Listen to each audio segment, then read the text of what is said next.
Hey guys, and welcome back to the channel.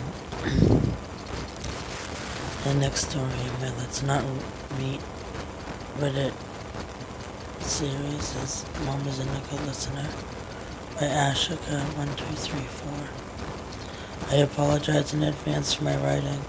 I'm fairly new to this subreddit. I have always had a pretty, relatively boring, mundane life.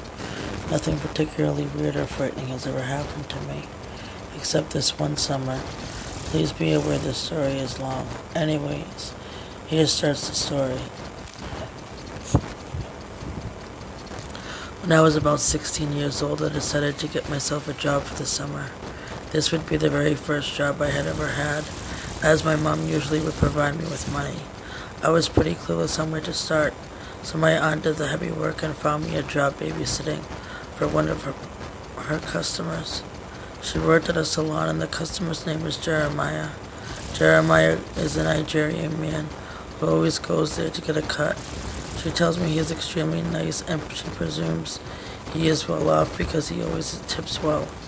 I am excited because babysitting for a couple of hours and making good money sounds like music to my 16-year-old self-ears. So, about a week before I am supposed to start babysitting Jeremiah's kids for the summer, I meet up with him.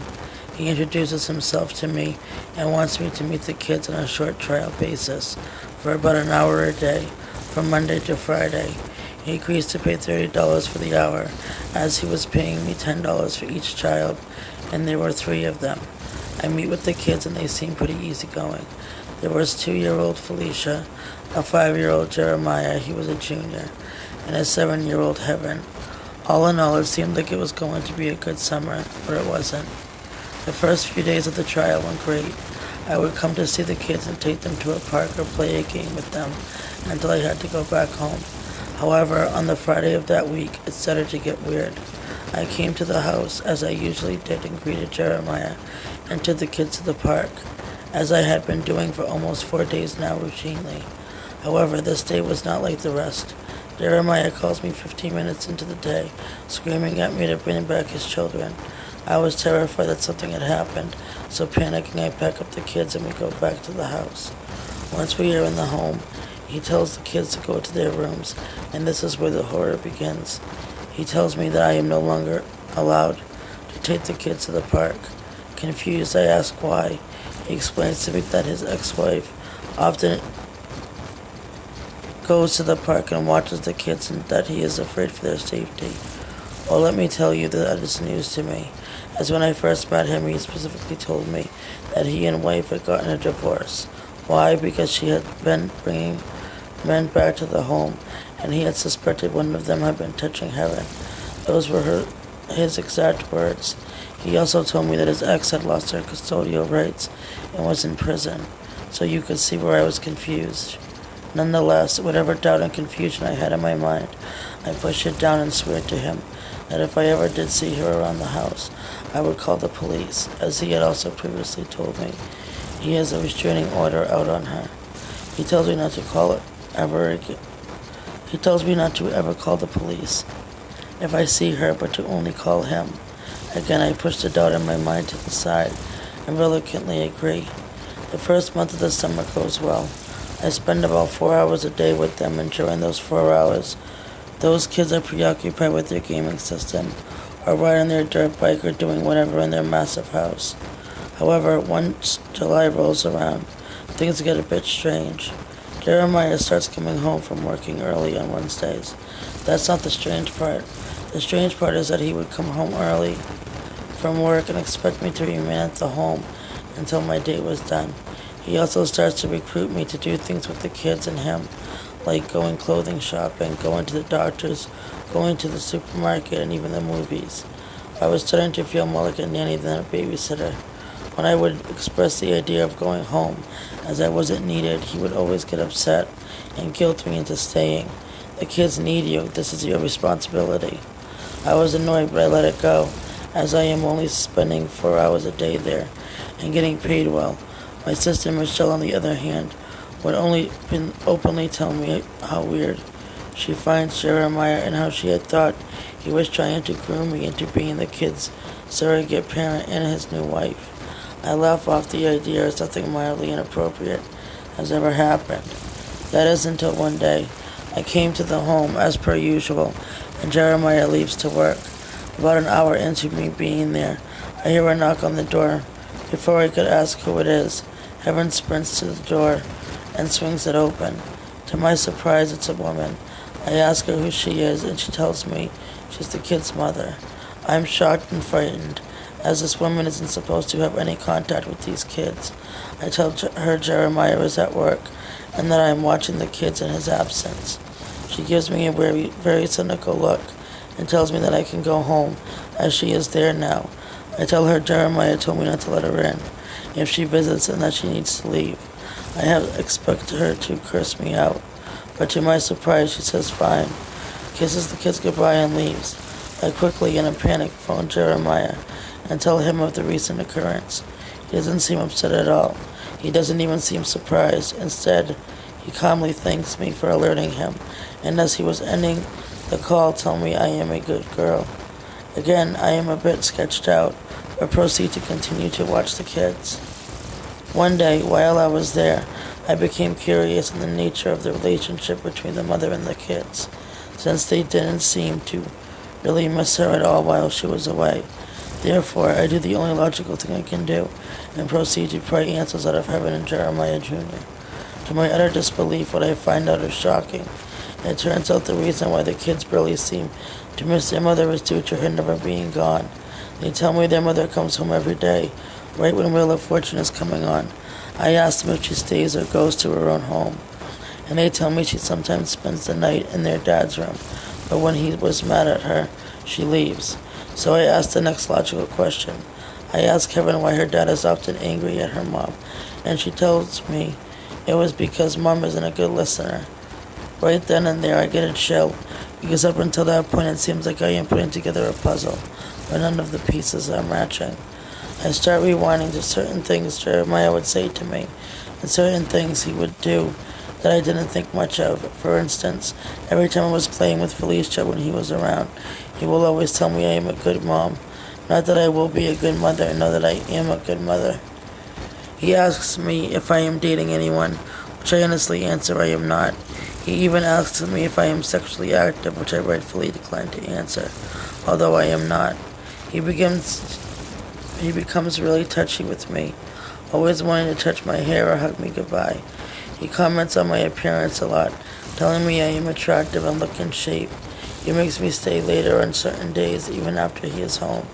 I got the feeling those were the days he had kicked his ex out.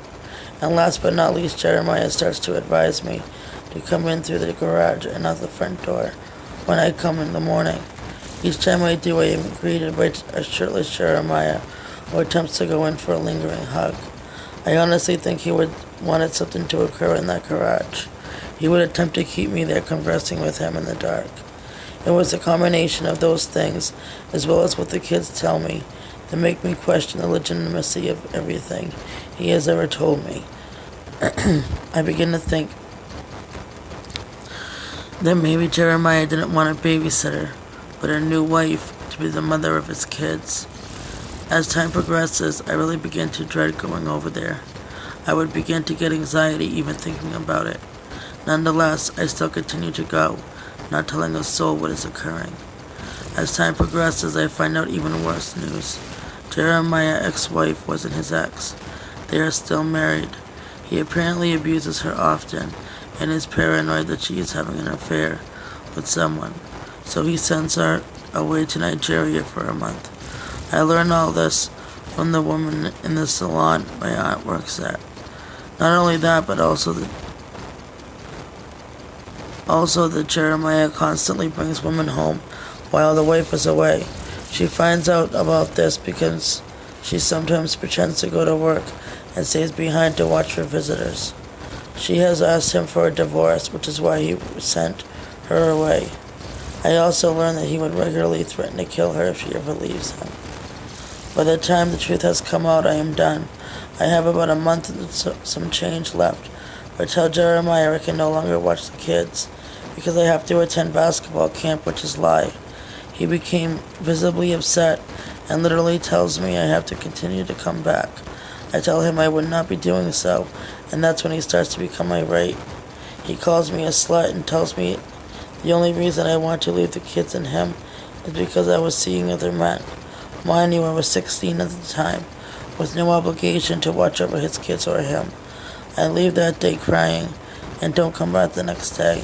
My mom asks me why I am no longer working there, and I tell her it was because the job was too stressful. Well, about a week later, I am up in my room and heard the doorbell ring. I didn't think much of it until I hear Jeremiah's voice. I creep down the living room to see him casually sprawled over one of our couches, as if he lives here. I hear his booming voice directed at my mother, in what I presume to be his authoritative voice. He states we need to talk about my girl. She hasn't been to my house in a bit, and the kids are starting to get worried. I don't like that. Where is she? My mother, picking up on the strangeness of the situation, lies and tells him I have left with a friend, to which he has the audacity to ask whether it is a male or female friend. Well, that is the straw that breaks the camel's back. My mom tells Jeremiah that his questions are evasive and predatory. She then asks him to leave, to which he does to my surprise. From there on, I don't see or hear of Jeremiah for about a year. He still texts me, but I quickly learn to block his number. After a year, I learned some more information.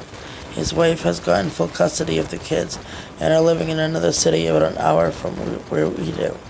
I thought that was miraculous because Jeremiah makes it abundantly clear that those kids and his wife are his.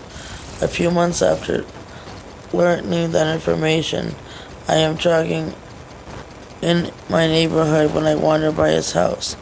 I try to sprint past it, but I am dead from my run. So instead I opt to cross the street and stay a good distance from his house in case he is nearby. I guess that God is mad at me that day, because out of nowhere Jeremiah pulls into the road and stops his car near me. He rolls down his window and asks how I've been. I am scared shitless, but he is pretty civil despite how we left things. Prior to this, he babbles about himself and makes some off comments about my body, but what catches my attention is what he says toward the end of the conversation. He tells me his wife has tricked him into losing custody of the kids. So this is how it occurs. She calls him while he is at work one day and tells him Jeremiah Jr. is acting up, being the abusive piece of shit that he is. He rushes home to show Jeremiah discipline and respect, while his wife records the whole thing. The police are called, a report is filed, and I guess that is how she is awarded temporary custody of the kids. However, he assures me that he will be getting his kids back, because they are his and his wife will soon pay for her transgressions. The whole conversation makes me feel extremely uneasy, and I am glad when it ends. I run home and briefly tell my sisters about it, and then never think about it again.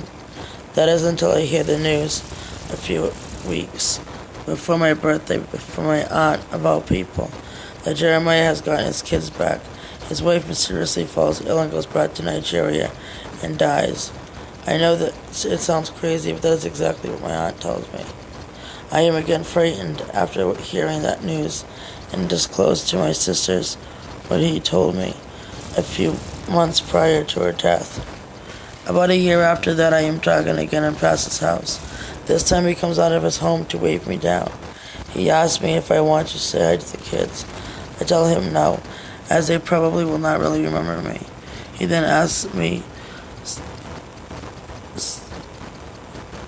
something shocking. He asks if I want to say hi to his wife. He calls her to come out. I am then approached by a very young woman, probably a few years older than me, with her baby on her arm. She smiles and politely introduces herself. I am shook, so I exchange pleasantries and finish up my jog. Once I get home, I tell my sisters what I have just witnessed. I don't know if Jeremiah did anything to his wife, but I have an eerie feeling in my gut that he is not all that innocent. For that I say to Jeremiah, whose kids I used to watch, let's not meet. Okay guys, hope you guys enjoyed that. Leave a like and a comment.